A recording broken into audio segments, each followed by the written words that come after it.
How can I overcome addiction? It depends on, I guess, what your addiction is. One of the most important things is to have good company. Because if you're addicted to something, right? Let's say that somebody uses drugs. You're going to hang out with other drug addicts because you all are trying to get drugs. If you quit those drugs, then you'll realize, oh, I have no reason to hang out with these people.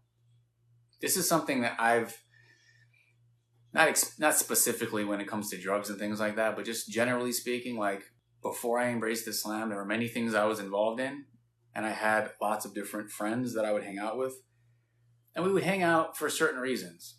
But once I became Muslim, all that I cared about, all that I wanted to talk about and do was learn and implement Islam.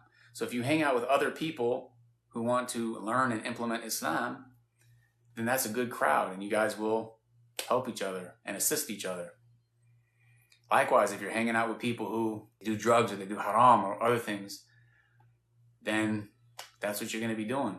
And what I found, it was very interesting because when I became Muslim, there were certain things I was involved in, specifically music. I was into music. So I had a lot of friends, and that's what we would come together to talk about or to make. And when I became Muslim and I reached a certain point where I needed to distance myself from certain people, because I was practicing Islam so much, it reached a point where it was like either the people I was with were going to have to practice Islam, or I was going to have to practice what it was that they were doing. So oftentimes it's a clean break, if that makes any sense, right? If you're hanging out with somebody and they don't want to practice the deen, and you're talking about Islam, and you're like, why don't you become a Muslim? Oh, it's time to pray. Do you know how to make wudu? And, eventually they're either going to embrace Islam or they're going to leave you alone. Likewise, either you are going to break away from them and you're going to practice your religion and pray and do the right thing, or you're going to do what they're doing. If you have like a physical addiction to like certain drugs, I mean, there are rehab centers. I mean, I'm not, I'm just speaking generally, but a reminder for all of us is the importance of having good companions.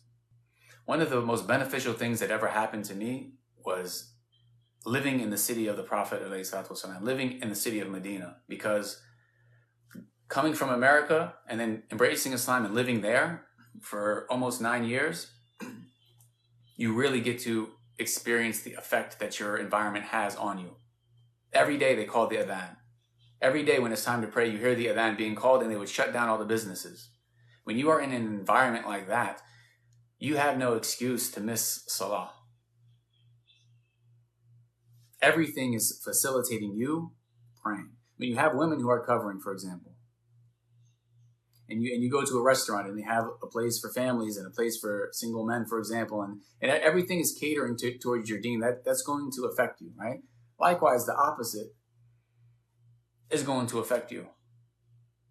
One thing that was very shocking about coming back to America after living in Medina was the fact that there is no adhan. It's like, it's time to pray. Like we were created to worship Allah. We're supposed to be praying now. People aren't doing that. It's shocking. But if you're in this environment, then unfortunately it's going to affect you. So the people that you are around and the people who are around you, you guys affect one another.